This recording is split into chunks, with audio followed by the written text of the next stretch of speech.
morning.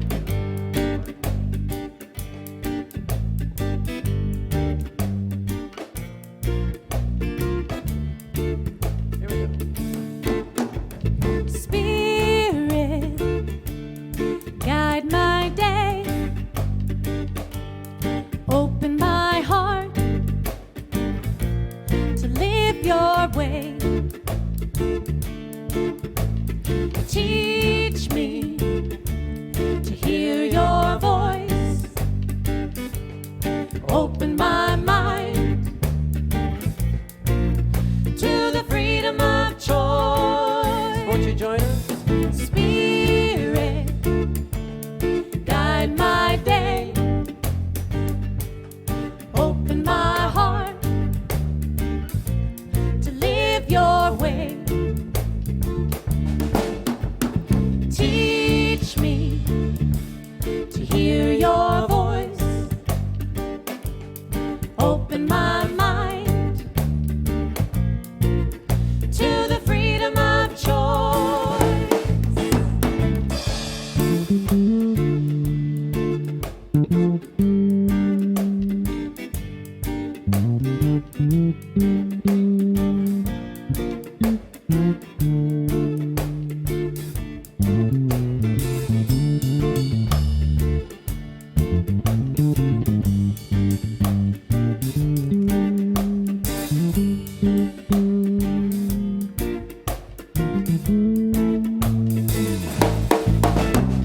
Spirit, guide my day.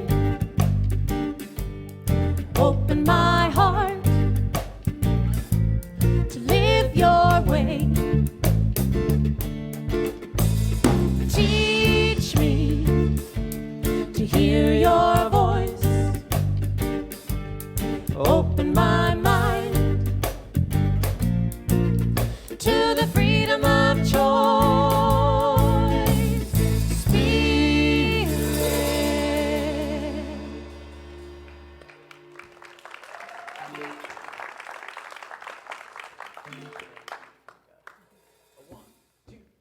God is my source. God is my power. God gives me everything I need. So I give thanks for all my blessings. God gives me everything I need. God is my source. God is my source. God is my source. God is my power. God is my power. God gives me everything I need. So I give thanks Oh, I give thanks for all my blessings. for all my blessings. God gives me everything I need. Love. Love is my source. Love is my source. Love is my power. Love is my power. Love gives me everything I need. So I give thanks So I give thanks for all my blessings. for all my blessings. Love gives me everything I need. Peace, let's hear you. Peace is my source. Peace is my power. Peace gives me everything I need. So I give thanks So I give thanks for all my blessings. for all my blessings. Peace gives me everything I need. Say it, Lord.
Good morning, everyone. How y'all doing? Welcome to the Center for Spiritual Living in Santa Rosa. If you didn't know where you're at, this is where you're at. Yay. All right. And thank you to our fabulous band and the fabulous Astra Fox, our guest singer today, for waking us up this morning. Yeah. And if you are joining us for the first, I'm Reverend Russell Gear. Hi, I should probably introduce myself. Hello. I get some class for that. That's great. If you are joining us for the first time, we especially want to welcome you. And please know that your children are welcome here too. They can sit with you in the sanctuary. We have the family room back in the corner there. Actually, our facility manager, William Abel, has been refurbishing that family room to make it more welcoming too. And we have our kids table out in the social hall, where we've got coloring pages and kids' books and crayons and all sorts of fun there for your kids. But you can sit there with them too and color if you want. And it's a great time. So we especially want to make this a welcoming and happy place for your kids. Know too that we're working really hard to bring back childcare for those kids who might, have a better time in our nursery hanging out there. So we'll have more on that in the very, very near future. Also, thank you so much to all of our live stream viewers who are joining us. We're so grateful that you're spending this time with us. And live streamers on Facebook and YouTube, if you really love watching us online, we ask you to consider sharing us and liking us and getting the word out about our live stream, because it's a really great way for us to make this teaching available to everyone across the world. And we have people across the world who tune into us, which is so, so cool. And if you're looking for more information about what is going on here at our center, and there's quite a lot going on, please visit our website, cslsr.org. And there you'll find our Sunday bulletin that our communications director, Alan Yeager, puts together every week that tracks everything that's going on throughout the week at our center. And you can get to it just by clicking on the photo of the typewriter on our website. Also, if you're new here and you're wondering what we're all about, other than amazing music, you can get a pamphlet called What We Believe at our information table. And if you're online, you can send an email to our Chief Operations Officer, Linda Han, and she will send you a PDF copy. And basically, this is a pamphlet that has sort of a summary overview of everything that we teach and we believe here at the center. So it's a really great way to kind of get that bird's eye view of what we're all about. All right, now to the fun stuff. At the Center for Spiritual Living in Santa Rosa, we are motivated by a vision of a healthy, loving world. It is known as the Global Vision, and it calls us to imagine a world that works for everyone. And we envision a worldwide culture in which forgiveness, whether for errors, for injustices, or debts, is the norm. And we follow this vision through the 4 primary values of our center. And would you please read these aloud with me? Spiritual living, integrity, love, and compassion. And now I would like to take this moment to recognize the transition of Queen Elizabeth II. The longest reigning monarch in the United Kingdom's history, she was loved well beyond the borders of her home country, serving as a beacon of peace, integrity, and inspiration for much of the world. And in her first televised Christmas broadcast in 1957, she said, "In the old days, the monarch led his soldiers on the battlefield, and his leadership at all times was close and personal. Today, things are very different. I cannot lead you into battle. I do not give you laws or administer justice. But I can do something else. I can give you my heart and my devotion to these old islands and to all the peoples of our brotherhood of nations." And so let us share a moment of silence honoring Queen Elizabeth II, as well as all of those who lost their lives 21 years ago today on the September 11th attacks in New York.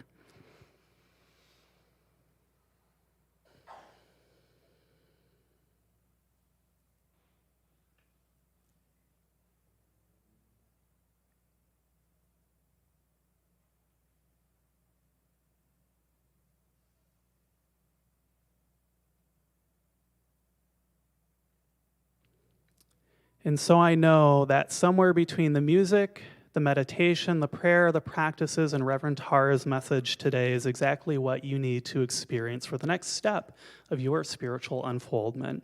Please know that you are so very welcome here. Now, let us sit back and enjoy some music before our short time of silent contemplation.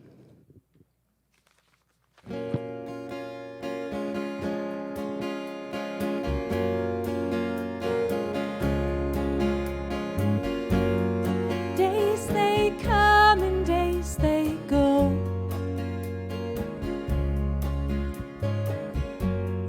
What you plant is what will grow.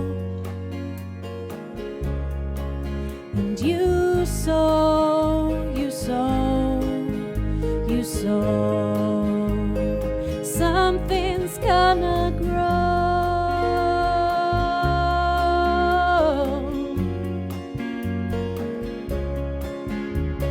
So you want it all, give it all you are. So you know it all, give it all you are. Give it all you are.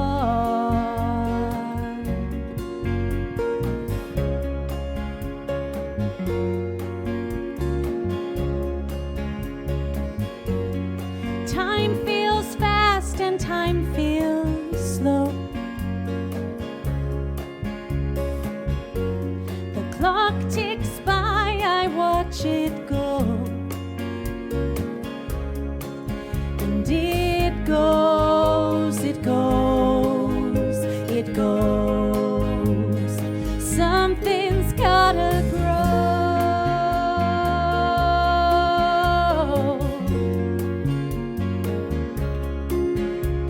So you want it all, give it all you are. So you know it all, give it all you are. Give it all you are.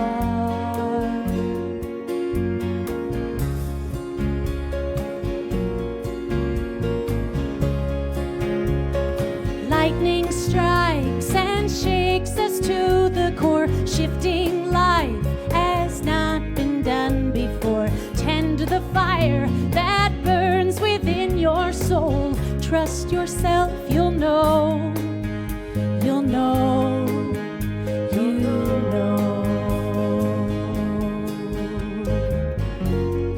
Love surrounds and overflows.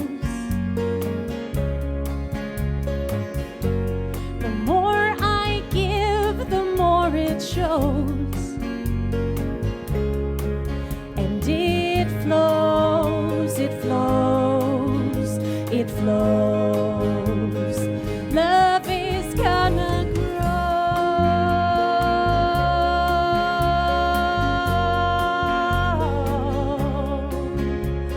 So you want it all, give it all you are.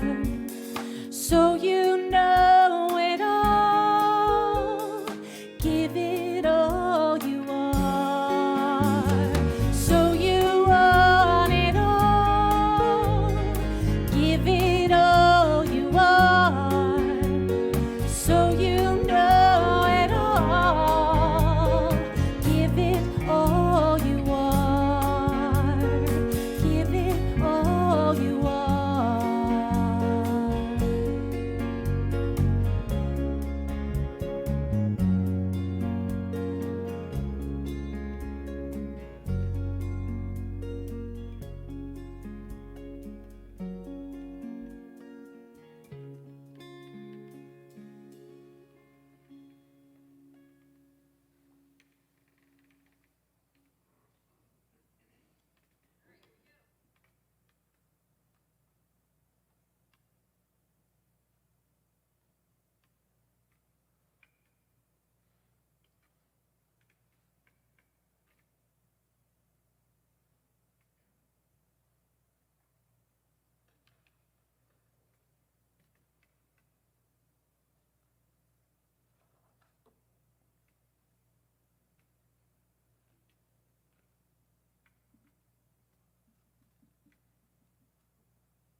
right here, right now.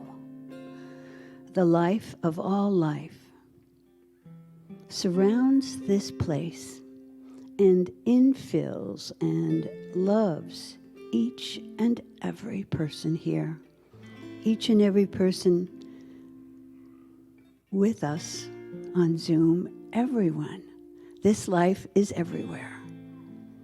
This is the creative energy, the fully strengthened and fully given qualities of the infinite presence that live in everyone, that live in me, that live in all here, that live in our musicians and our Reverend Tara and Reverend Russ.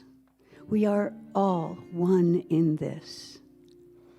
So I'm claiming for our service today that which is the most essential comes through, and that our hearts open to it, and that whole idea of what is next, what is for me, is made clear, much clearer, much more open. The way forward is made smooth, and we are more and more and more aware of this divine presence that guides us. I'm so grateful that I know this. I can feel the confidence of it. As I release this word to the activity of God we call the law, that makes it so. That simply and absolutely makes it so. As we rest in an understanding of that, we simply can join together by saying, and so it is. Amen. Good morning. My name is Kathleen Kearney, and I'm a practitioner here at the center.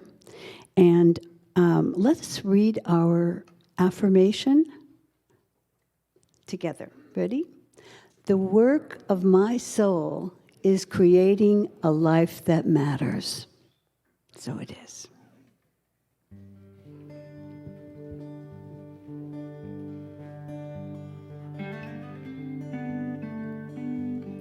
How does the light move through you? What is the shining star that lights you?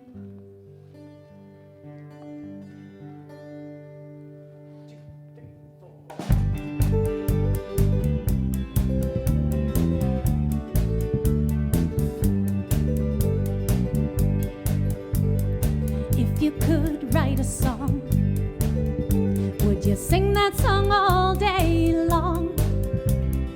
If you could write a book, would you write that book as long as it took? If you know what makes your heart sing, do it now. If you could sail a ship, would you set out on a worldwide trip?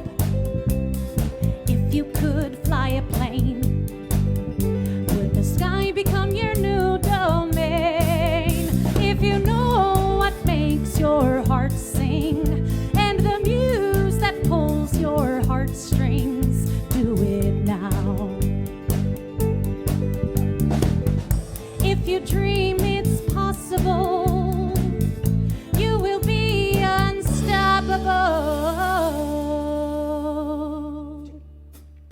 If you could be more kind, would you feel peace of mind? If you had a skip in your step, would you feel truly blessed? If you know what makes your heart sing, and the muse that pulls your heartstrings, and the gift that lights your shining,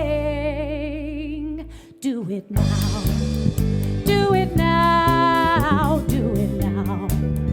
Do it now. Do it now. How does the light move through you?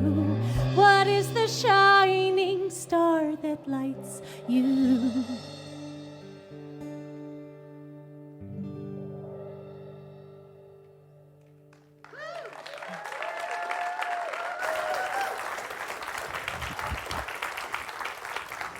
Astra, Christopher, Brett, Tony, thank you. Yet again, a perfect intro to my talk. So, there are a couple of questions that seem to stir around a lot for me. Do I make a difference? Has my life mattered? I suspect that more than one of you in the room and online has also heard those questions swirling around in your brain. Today I'm going to be talking about creating a life that matters and looking into that phrase a little more deeply. So, welcome.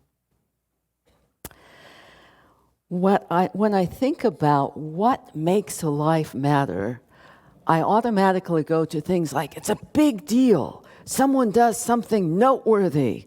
Everyone remembers them. They're famous. Those are the lives that matter. We acknowledged Queen Elizabeth this morning. She clearly was someone who mattered. And there are others that we naturally think of, the Dalai Lama, Nelson Mandela, perhaps Maya Angelou. These are people that I admire, I appreciate, I look up to, and yet they set a bar that feels so distant from who I am in my life that it's sometimes even discouraging. So I thought, I really don't want to be stuck in discouragement. I don't want to leave all of you stuck in discouragement. So I decided to try a slightly different way of looking, to consider those people whose lives made a difference to my life. And so I have 3 stories to share with you about the impact of 3 people whose lives clearly made a difference. The first is Jesse Escobar. Jesse was a gardener at the University of the Pacific, where I went to college. He was in charge of the main garden that was the one that you saw as you entered and went to the bell tower and the president's offices. I walked through that garden quite a few times as a freshman on my way to the library for a work-study job I had. One day, he happened to catch my eye and asked me how I was. Rather than just saying, oh, I'm fine, and walking on, for some reason I stopped. And I said, I'm doing all right. How are you? That was the beginning of an amazing many-year relationship. Every now and then, I would go by the garden, and Jesse would ask me if I wanted to share lunch with him. He kept his homemade delicious burrito by some kind of a heating system for the building, and so we'd enjoy and share this burrito over lunch. And he would always ask me how I was, not how I was doing, but how I was. And there was something about how he asked that let me know he really wanted to know how I was. He wasn't just making conversation, as is often our style. A lot of people actually went and visited with Jesse, including the university president. He would go when he was struggling with something or he had this brilliant idea and he wanted to know what Jesse thought about it. All because he had that power of paying attention and being sincerely curious about what was going on in someone's life. Jesse Escobar had a life that mattered. The second person was one that sadly I didn't realize her gift until after she passed. My mother, Eleanor Leiser. Our relationship was quite a bit less than perfect. She had an attitude about life of just letting everything be all right. Nothing could flap her. Everything was fine. And I found that incredibly naive and Pollyannish. Maybe you've heard that or have experienced that yourself. Everything's fine. Really? She died several years ago. And as I was processing her death, I realized that she had given me a gift that I didn't see because of all the judgments I had about how she chose to live her life. She had given me absolutely unconditional love and trust. With her passing, there was a void in my life. Eleanor Leiser was someone whose life mattered. The third person is someone many of you will recognize, Dr. Kim Kaiser. He is now one of our staff ministers. He used to be the dean of the Holmes Institute, our program of ministerial training. I did my training at Holmes, both online and here at the Santa Rosa campus. When I first arrived, the current students, along with Dr. Kim, made a circle around me to welcome me into class. And I was one of the first people from that other part of religious science. So there was a lot of, who is this person? I went around the circle and received a blessing from each of the students and ended with Dr. Kim. He said something very simple. I see who you are, Tara. I see who you are. That recognition, that sense that someone in that group of loving strangers saw me and recognized me and my value, welcomed me in, and had me connect with my peers and with Dr. Kim in a way that lasted throughout my training and in my connection with Dr. Kim even now. Dr. Kim is someone whose life matters. A gentle gardener, a loving mother, a minister who saw me. Each of these gave me a gift. Whether or not they recognized it, their life mattered. Here's what I've noticed about these folks. They show up. They care. They listen. They share. They see us. And even though they aren't always perfect, they have lives that matter.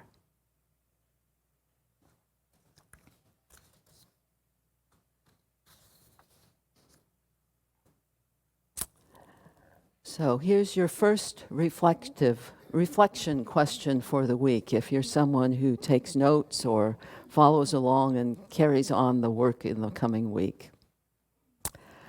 I invite you to take a bit of time to sit quietly and bring to mind people who have made a difference in your life. Just a few of them. Don't spend a lot of time struggling to get a complete list, but just notice who comes to mind and perhaps what the quality that made a difference was.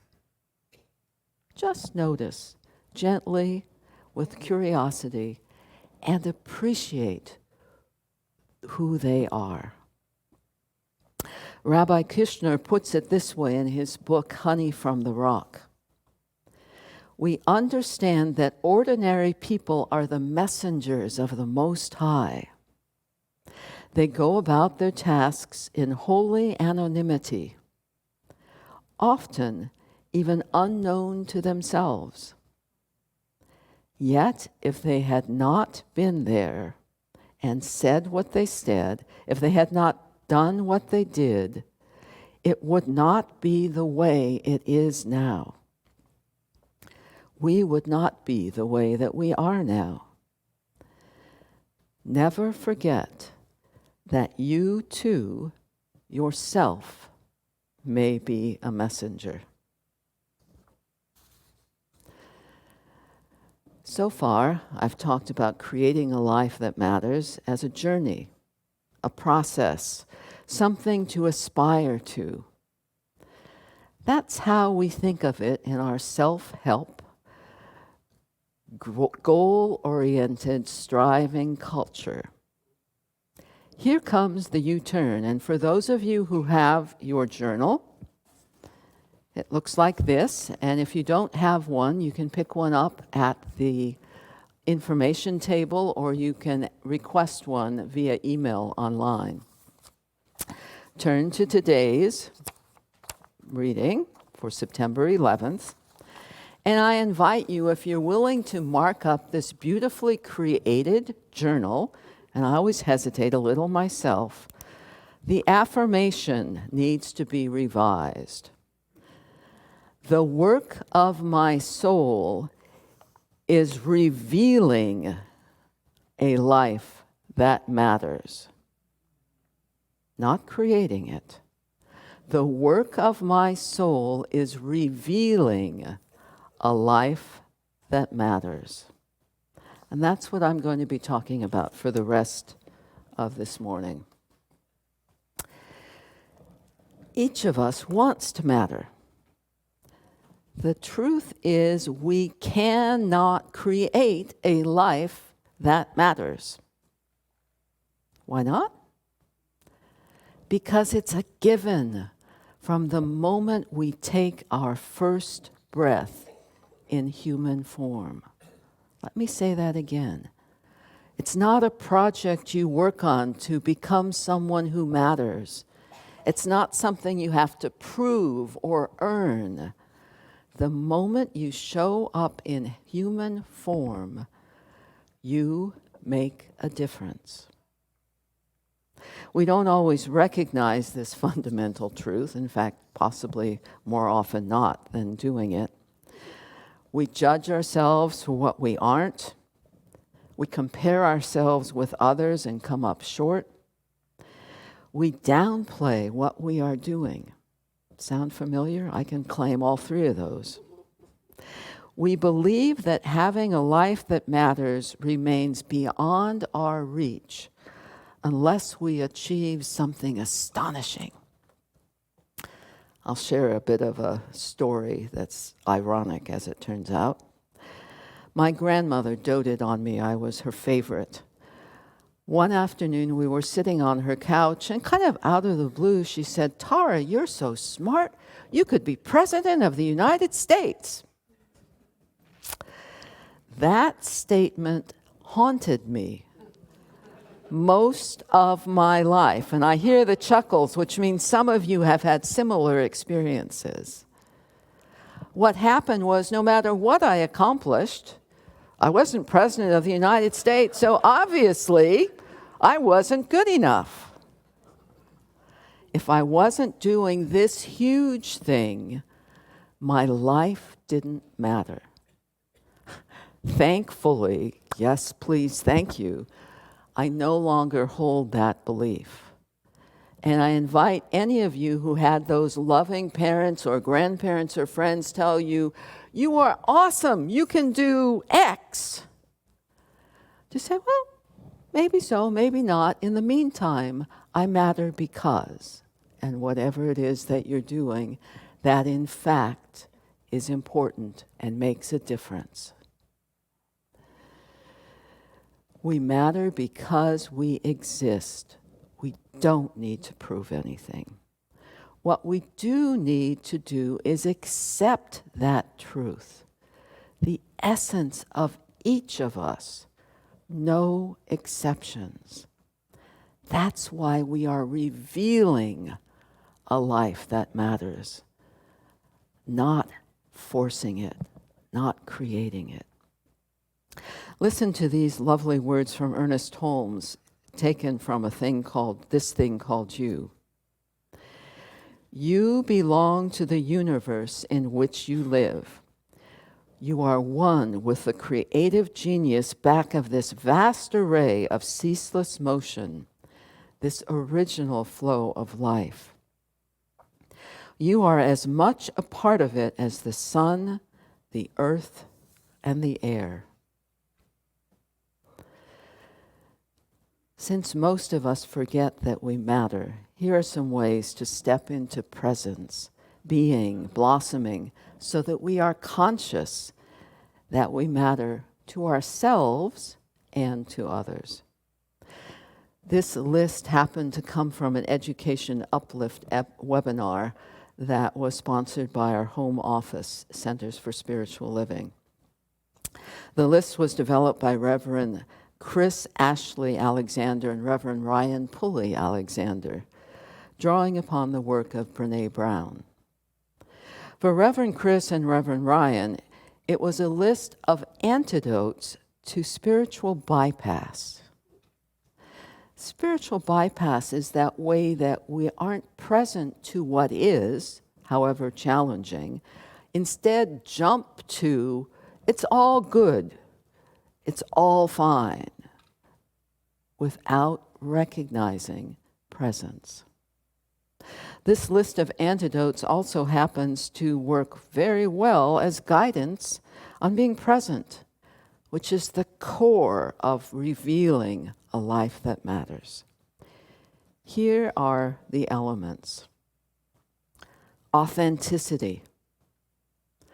The daily practice of letting go of who you think you should be and being who you are. You, just the way you are, make a difference. Vulnerability.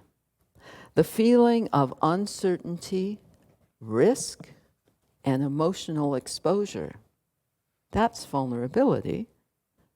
And it takes guts to be vulnerable.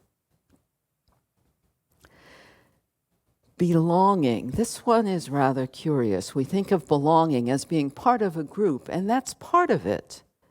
To be welcomed into a circle where you have an impact, you are included and respected. However, Brene Brown suggests that it also means belonging to yourself. In other words, knowing what matters to you and who you are, so that you're not just going along to get along, but you're being yourself, whether or not that includes you in a particular group. And finally, empathy. The ability to understand and acknowledge the feelings of others. And thankfully, it's a skill that can be learned. Here's a second reflection question for you this week.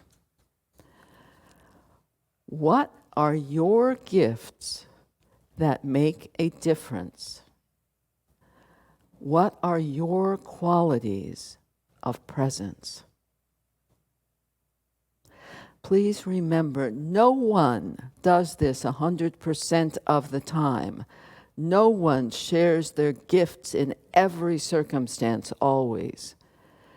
This is to discover and appreciate who you are, not a checklist or opportunity to judge yourself.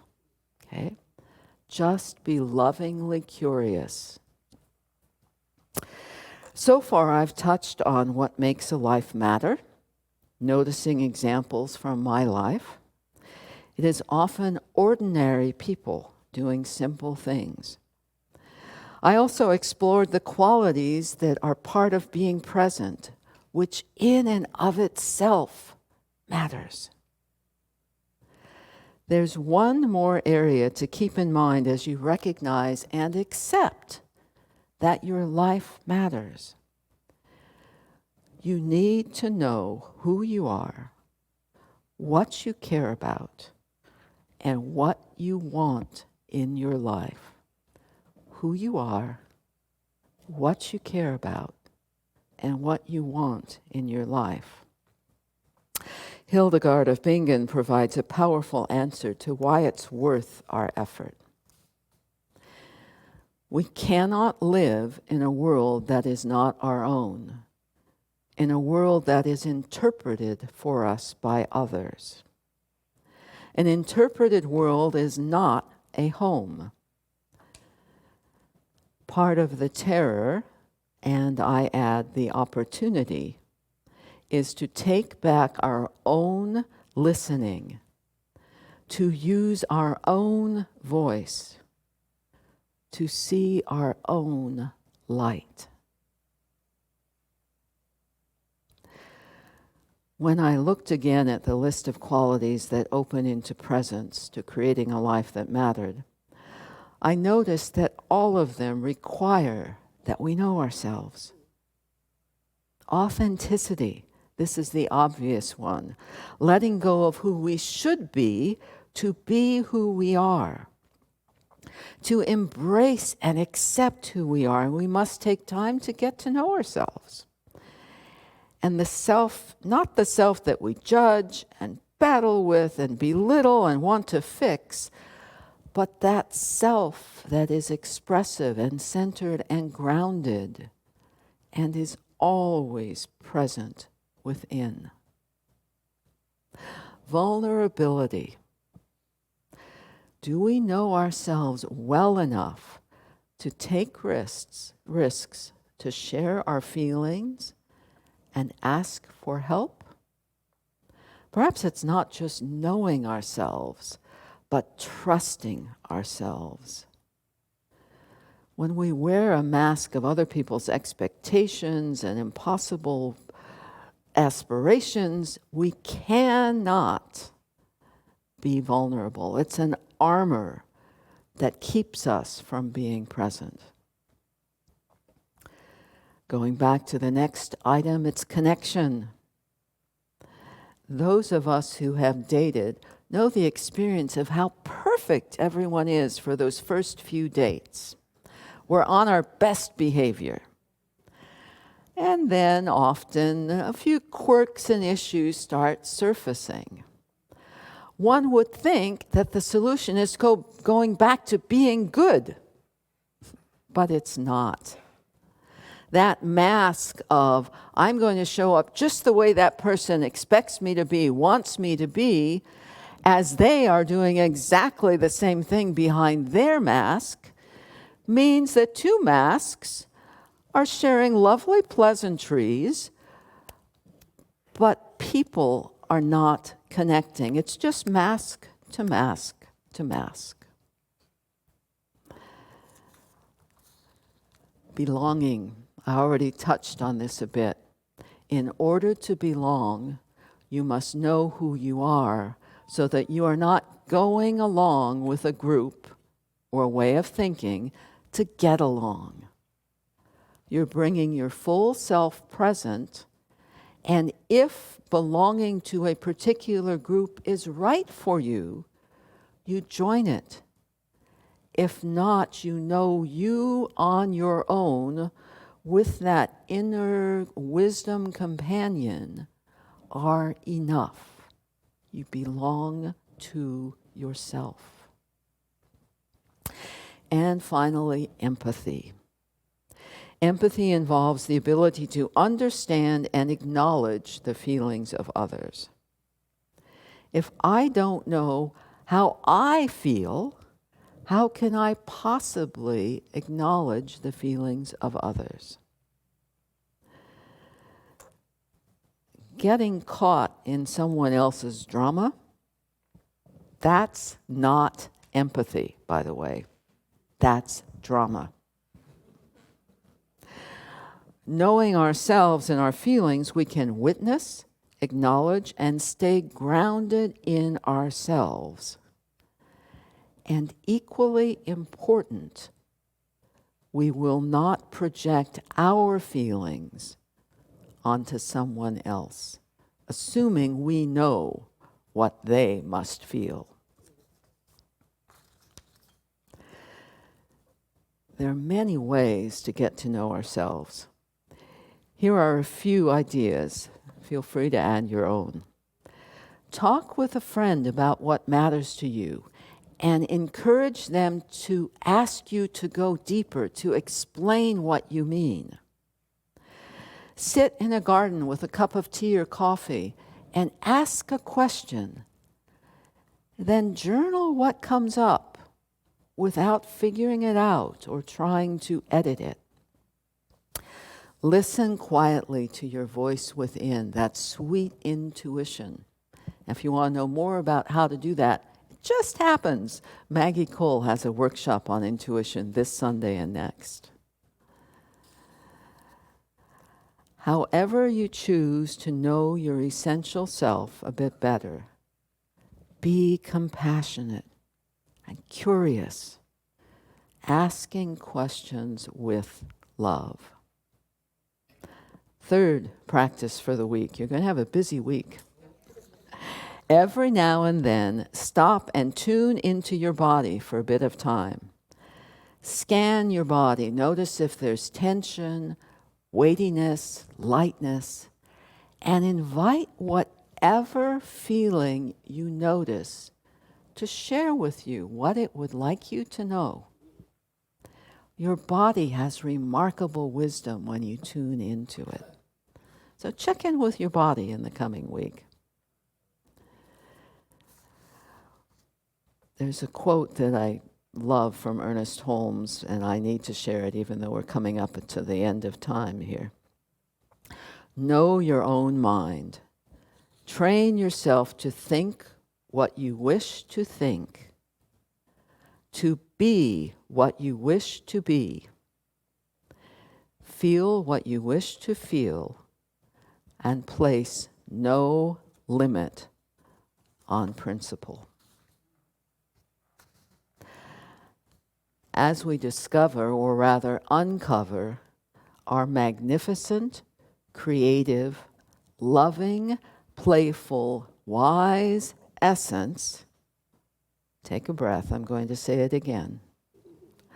Our magnificent, creative, loving, playful, wise essence, the simple act of being ourselves, matters. Perhaps in some ways it is a return to the wonder and moment-to-moment I amness of childhood. Again in Ernest's words, we must enter into the spirit of life, into the joy of living, into the usefulness of creative endeavor. If we feel that we are simply onlookers and not participants in the game of life, we should rediscover the youthful spirit of that childlike joy which gave to us the energy, happiness, security, and faith we had as children. Here's to our mattering. Let's ground that with prayer.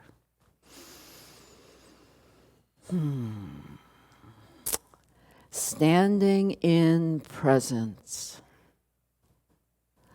knowing myself to be one with that infinite, beyond time, beyond form, creative, unconditional love and joy and life. I know that my life matters from the moment of first breath. As I know that for myself, I know that for everyone hearing this word. Each of us has a unique gift that brings joy, connection, belonging, love to life. It may simply be a thank you to someone who made a difference in our life. It may be a smile walking along a path. It may be listening as someone shares their story. Each of those acts done with love makes a difference. Standing in this truth, in awe and gratitude for its power and its absolute indestructible nature, I celebrate the truth. I praise the truth. And I know it so, released as spoken. And together we say, and so it is. So now I invite you to take another breath and come back into this room as we move into our practice of circulation. It's a time when we acknowledge all that we receive and all that we give, recognizing that both of those elements, the giving and the receiving, matter in our lives and in the lives of those we care about. I want to appreciate all of you for what you do in support of this center, and I want you to know that you are making differences in so many ways. So with blessings and knowing the gifts of your presence, namaste.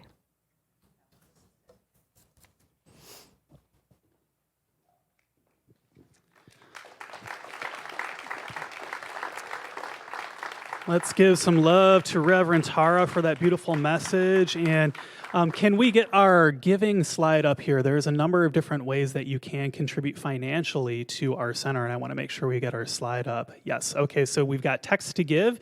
You can send a text message with the dollar amount that you'd like to give to 707-675-2399. No, we do not have an acronym for it yet. We're working very hard on it, but unfortunately, when I chose this number, I chose the most anti-acronym phone number I possibly could. So we're still working on it. But it's a really great way to give. I love doing it because it takes me like 5 seconds to type it in once it's set up. So that's a way. You can also send us a check. You can, there's baskets at the exits on your way out here today. We have an auto giving option if you want to just give it automatically, kind of set it and forget it. We also offer that, and you can talk to Linda Han at our information table on the way out here, and she'll tell you how you can set that up. And I think and you can give online through our website too, cslsr.org. So just wanted to make sure you all know those ways. And as Reverend Tara said, thank you so much for all that you do contribute. We're so grateful for that. All right, let's find out what's going on in our wonderful community. And the first thing is, speaking of somebody who I think we can all agree matters, Dr. Edward wanted to send you his love. He is currently on an airplane coming back from Europe from his vacation, hopefully very well rested. And he will be back with us next Sunday for the talk. And he just so appreciates everything that's been going on in this community and wanted to share that with you. All right, and as Reverend Tara mentioned, you still have time to sign up for Practitioner Maggie Cole's workshop about intuition that starts today. It starts today at 2 p.m. Pacific time. So if you haven't signed up yet and you're interested, be sure to do that today. And this is going to be a great workshop. It'll teach you how you can open up to the many ways that you can allow life to flow through you, revealing a deeper experience of Spirit's creativity and inspiration in your daily life. So you can sign up for that workshop on our website by clicking on the photo of the clouds. Also, next weekend, our new member class is quickly approaching. We offer this about every 6 months, and it's going to be on Sunday, September 18th at 12:30 p.m. Pacific time. So if you did sign up for Practitioner Maggie's workshop, you'll still have time to do the new member workshop too, so don't let that get in the way. But what does it mean to be a member? Well, if you embrace the vision of our spiritual community and you're willing to support it with your prayers, your words, and your actions, our new member class is here to help you get the information that you need to decide whether or not membership is right for you. You'll be able to join Dr. Edward and myself by clicking on the photo of the dandelion seeds on our website. Also, it's a very workshop kind of heavy month, isn't it? Because the last Sunday of the month, Dr. Edward is going to be offering a workshop called Affirmative Prayer, and that's on Sunday, September 25th at 1 p.m. And in it, he's going to unpack each of the 5 steps of spiritual mind treatment, Science of Mind's approach to affirmative prayer. He will go beyond a basic introduction and examine each step's purpose and function. And he is going to provide steps to unlock the heart's connection to the mind, bringing new life to our prayer practice. So this workshop is being offered on a love offering basis. What that means is that you can give whatever you like to be able to take this class. Nobody will be turned away. And you can sign up for it on our website by clicking on the photo of the white lotus flower. All right, today our Being and Belonging group meets at 1:30 p.m. until 3 p.m. Pacific time on Zoom, and you can join them to explore the many ways in which our deep beingness informs our sense of belonging, and how bringing this awareness into the world is a radical act of social change. Simply click on the photo of the rainbow-colored sand on our website to join that Zoom. And finally, I invite you to consider checking out our Sunday evening conversations that we have every Sunday at 7 p.m. Pacific time. Each week, the conversation is aligned with our monthly topics, so you can go a little bit deeper than the Sunday message in our teaching. And you can join that by clicking on the photo of the bird in a sunset on our website. All right, and now I have a special video invitation for my upcoming class, Foundations of Science of Mind, that starts this Tuesday at 6 p.m.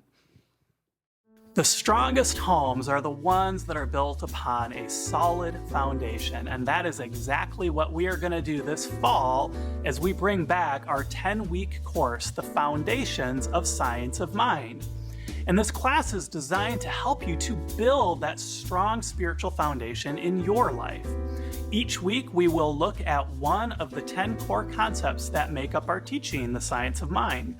You'll also learn how to create affirmations and how to pray affirmatively and how to build a strong meditation practice in your day-to-day life. And I have to say, if you only ever take one class at our center, and I certainly hope you take more than one, this is the class to take, and I'll tell you why. Every time I see students come through this class, their lives are transformed for the better. It's such an amazing way to build a powerful, powerful spiritual foundation for your life. And so I hope you'll join me in class. Class starts on Tuesday, September 13th at 6 p.m. Be sure to sign up on our website, cslsr.org today. Whether you are brand new to our teaching or you're looking for a really great refresher, this is the class that will help you to build and to enhance and strengthen that spiritual foundation in your life. I look forward to seeing you in class. All right, well, let's close this thing out. But before we close out our day today, I wanted to invite you to our after-service prayer offerings. If you're having a hard time, you're looking for some spiritual support, or you just want somebody to help you to reveal that you matter in life, we have a few options now for you to get prayer from one of our wonderful prayer practitioners. And the first one is we have Zoom prayer. You can join a Zoom call and have a private, confidential prayer session with one of our practitioners. And we also have in-person prayer that's available right in that corner of the building over there in Wagoner Hall. And you can be able to get there by going out through the social hall and then through the exit and entering through that north wing entrance there. And we're really glad to be able to bring back in-person prayer. It's had such a wonderful response so far, so I hope you will take advantage of that as well. All right, if it feels comfortable, if you're able, go ahead and stand, and we will do the thing. So I invite you to repeat after me. Something wonderful is happening through me right now. It is this thing called life. Life is in my mind, life is in my body, and life is in my affairs. I think it, I feel it, and I accept it, just the way that it is, and just the way that it is not. Thank you, life. please know with me that you are never alone. That Spirit is right where you are, that you have only to look within at any moment to know that you are guided, sustained, and empowered by a presence that expresses itself as you in this world. In deepest gratitude, let us live our lives accordingly so that in everything we do, say, and think, we honor this divine presence within. And so it is. Enjoy the closing music and have a wonderful week. You're all amazing. And I let go. I let the Spirit run my life, and my heart is open wide. Yes, I'm only here for God. No more struggle, no more strife. With my faith, I see the light. I am free in the Spirit. Yes, I'm only here for God. I release and I let go. I let the Spirit run my life, and my heart is open wide. Yes, I'm only here for God. No more struggle, no more strife. With my faith I see the light. I am free in the Spirit. Yes, I'm only here for God. I am free in the Spirit. Yes, I'm only here for God. I am free in the